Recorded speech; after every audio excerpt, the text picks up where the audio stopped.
एक छोटे से गांव हरिपुर में रामलाल नाम का एक बुजुर्ग किसान अपने पुराने मिट्टी के घर में अकेला रहता था। उसकी पत्नी सावित्री का देहांत 10 साल पहले हो गया था। एक बेटा था अजय, जो इंजीनियर बनकर शहर चला गया और फिर वहीं बस गया। रामलाल ने अपने बेटे को पढ़ाया बढ़ाया, अपनी जमीन गिरवी रखकर उसकी पढ़ाई पूरी करवाई। अब वही बेटा 2 साल से एक फोन तक नहीं किया। रामलाल हर शाम घर के बाहर नीम के पेड़ के नीचे बैठकर उसकी राह देखता। कभी कोई बाइक रुके, कोई चिट्ठी आए, कुछ आवाज आए, मगर सन्नाटा। बीते दिनों की यादें रामलाल की आंखों में हर रोज पुराने दिन घूम जाते थे।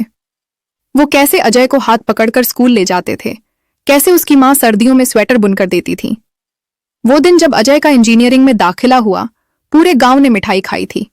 फिर वो दिन भी आया जब अजय ने नौकरी पाई, फिर शादी की और धीरे धीरे पिता से दूर होता चला गया।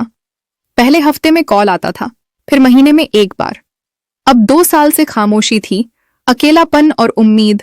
रामलाल रोज पूजा में भगवान से सिर्फ एक दुआ करता, हे प्रभु, बस एक बार मेरा बेटा आए, मैं उसे देख लूं, फिर चाहे मेरी सांसें वहीं रुक जाएं।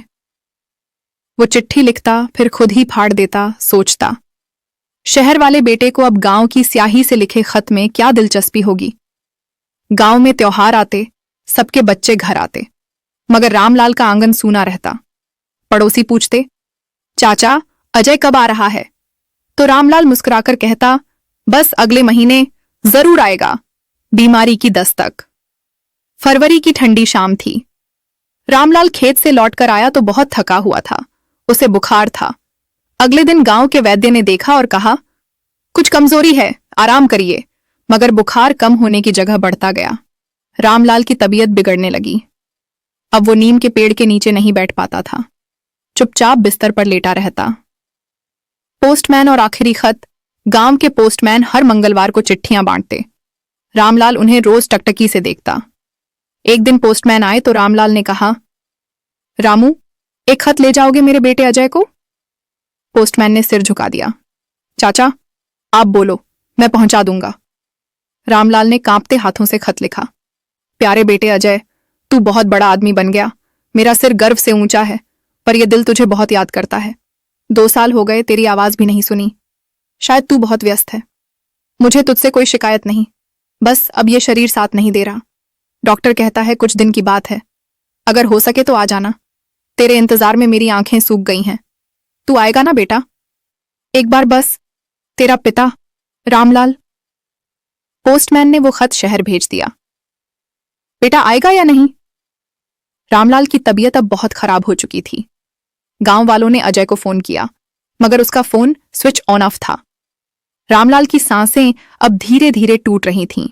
वो बार बार दरवाजे की तरफ देखता। अजय आया? यही उसके होंठों पर रहता। आखिरी सांसें। एक रात गांव में तेज आंधी आई। बिजली गुल थी। रामलाल की सांसें तेज चल रही थीं। गांव की बुजुर्ग औरतें उसके पास बैठी थीं।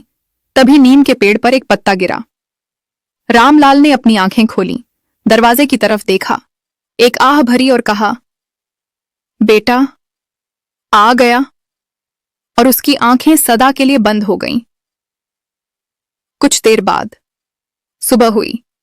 गांव में एक कार रुकी। अजय उतरा। कोट टाई, आंखों में नींद।